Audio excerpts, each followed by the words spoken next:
Hey, what's up, guys? Jag Mangat for Jaggy Sports. Don't know if anyone caught that game between Grizzlies and the Warriors. Grizzlies won. Morant, he's averaging 24 points a game right now. And man, this guy is something else. 100%. So that leads me to the question, can the Grizzlies win the West? Can they actually defeat teams like Phoenix Suns and the Warriors in a playoff series? I know people are saying, well, Draymond Green wasn't playing last night. Well, guess what? Draymond wasn't playing last night. That's correct. But neither was Dylan Brooks. Neither was Steven Adams. I'm thinking it was COVID protocols or whatnot. But it's a fair question, right? Like, these guys are a threat, 100%, because they've won 10 in a row, and you cannot sleep on Memphis Grizzlies. You just can't. Grizzlies are the second youngest team in the NBA, but ain't no thing, even against the stacked Warriors, who actually are the team Memphis last lost to on December 23rd. Morant continued to shine last night, posting 29 points and 8 assists. The 116-108 final marks the Grizzlies' 10th straight win, a franchise record. So, how about that respect? How close are you getting to thinking you're getting the respect that this team deserves? Well, I bet you we got it now. Go on social media. You know, we're one of the best teams in the league. I feel like, that's number one. And number two, I feel like, we showing, how deep our roster is. No matter, what's thrown at us, we bounce back from it and, come out and, win games.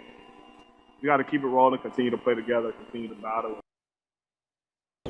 Keep it rolling, I'm sure they will. And talk about respect, Stephen A. tweeting this last night. My apologies to the Memphis Grizzlies. I have slept on these brothers. I know Morant is special, but I love their size, athleticism, depth, and perimeter shooting. This team is a legitimate threat in the West. They have my attention. Okay. And Magic Johnson also giving props on Twitter, saying Morant is must-see TV and has taken over as the most exciting player in the league, averaging 24.6 assists and 5 rebounds. So two very strong endorsements right there. So with that, Jay, would you say that Morant is in fact the most exciting player in the game? I think they're all the flashes that Steph has. But see, for me personally, I value elite athleticism over long-range shooting, Monica, right? Like, there's no doubt he's the most entertaining and electrifying player there is in the league, because at 6'1", 6'2", even though they have him probably listed a little bit higher, he's realistically 6'1", 6'2", $185. He is fearless and relentless with his ability to attack the rim. And I'm talking about over a 40-inch vertical that can contort his body in the air a variety of different ways and has an uncanny feel and awareness for how to create those shots. I mean, I'll give you a prime example of why I think he's the most entertaining player in the league. Versus the Lakers, that block, I'm watching the game. Oh, my goodness, stop. That block, stop right Charlie, there. I'm watching the game, that block, right? And I stand up out of my seat. I'm holding my 9-month-old son. I stand up out of my seat like, damn, what the hell? And then when you see the freeze frame, right, as hoopers, Monica, you know this. You know how hard it is to jump off 2 feet? His armpits are at the bottom of the backboard, and his 2 hands are above the 90-degree angle of where the square meets. I have not seen a player of that size do something like that before in every single game. It's 5 or 6 plays where your mouth is dropped to the floor. I mean, if I had the chance to see one NBA game the whole year, courtside, one NBA game, I would go see Morant play, because that's how I feel about the Memphis Grizzlies, and that's how I feel about him as a player. I would like to take this moment to ask my bosses at ESPN to please send me to Memphis for a game as a reporter on the broadcast team. It's a big ask, exactly. But a good one. I'm with you, Jay. I am 100% with you. And I think while Steph is still someone that we love watching, and he's such a tactician, particularly the way that he moves off of the basketball, and the long-range shooting is tremendous. One, we've seen it, and Ja is quite honestly fresh and new. And there is an uncertainty about what he's going to do on both sides of the ball that I don't think that we would apply to Steph's game just yet. Yes, that block was insane. I don't know what kind of sorcery, athleticism, whatever you want to call it, it was. But in general, even if he's not making that type of block, He can defend one-on-one, pick somebody's pocket, get a steal when his team needs it. And so I just think the nature of Ja's game, himself being a highlight, but also even last night, he's given amazing passes. I remember the play, I believe it was in the third quarter, the alley-oop to Kyle Anderson. The way that he makes plays for the remainder of his team and not just what he can do, there's just so many facets in terms of why Ja is must-see TV right now. And Charlie, I know Golden State played without Draymond Green, but this Memphis team also played without Steven Adams and Dillon Brooks. And we all know Dillon Brooks is an absolute dog defensively and can space the floor. Okay, so really quick before we move on, I want to ask this, Jay. Russell Westbrook has been referred to as the most athletic point guard in the game, but has Ja Morant taken that place? I don't know. It's hard for me because there's still a dude that plays for the Chicago Bulls. His name is Zach LaVine, and he's been able to do some things I've never seen done before athleticism-wise. But Ja's definitely in that upper echelon. He's top 3, no doubt about it. And Monica, what do you say to that? I'm going to go ahead and do it, Jay and Charlie. I'm going to go ahead and do it. I'm going to give it to Ja right now. I think when you look at his body composition, that's what makes him unique. And I'm one who hates in the dunk contest. We give extra points to the smaller guys, blah, blah, blah. But in this case, I think when you look at his size and the way that he's able to finish, being guarded by a Russell Westbrook, there's something there. I'm going to go ahead and give it to Ja right now. So it basically, yeah. I know there's a lot of debate going on and who will win the West and who will not, and whether it's going to be the Nets versus the Golden State Warriors, the Nets versus the Phoenix Suns. But I don't know. It's we haven't seen Ja Morant and the Grizzlies in a playoff format.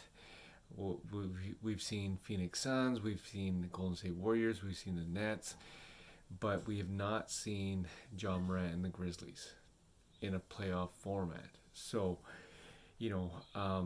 one can say they can overtake all those teams in the West, but it's another fair question to say, or it's another fair statement to say they cannot. But in the regular season, they're just killing it right now. Like I said, 10 games in a row. A lot of people have their doubts because they're a young team, and it could go either way. But playoffs is a different ball game, and everybody knows it. So at the end of the day, you got to just think to yourself that Grizzlies are here. Grizzlies are actually phenomenal. Like that block on Avery Bradley, Ja Morant did, I think it was 2 days ago, was one of the craziest blocks in a long time, because like they were saying,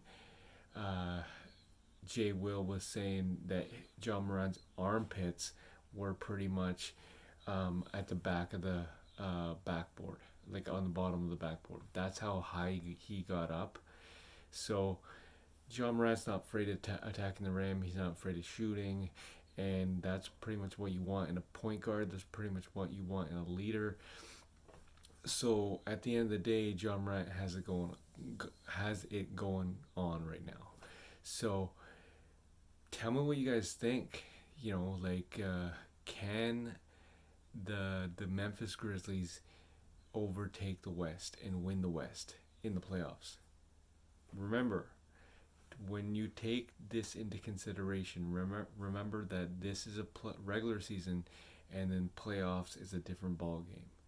They're young, but they're full of energy, and they like crazy on defense. So just remember all that. But like I said, can they beat Phoenix Suns? Can they beat Golden State Warriors?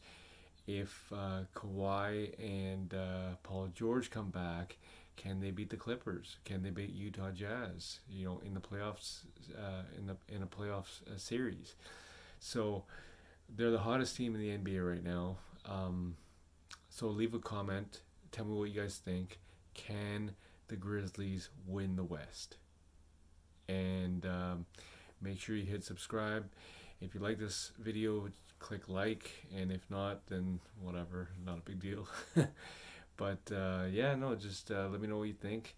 Leave a comment in the comment section, And also, tell me who you guys think is going to win the East. I'll do another video on that. But right now it's the West, and it is the Memphis Grizzlies. You cannot sleep on the Grizzlies. They're going to attack you. So this is Jag Mangat for Jaggy Sports.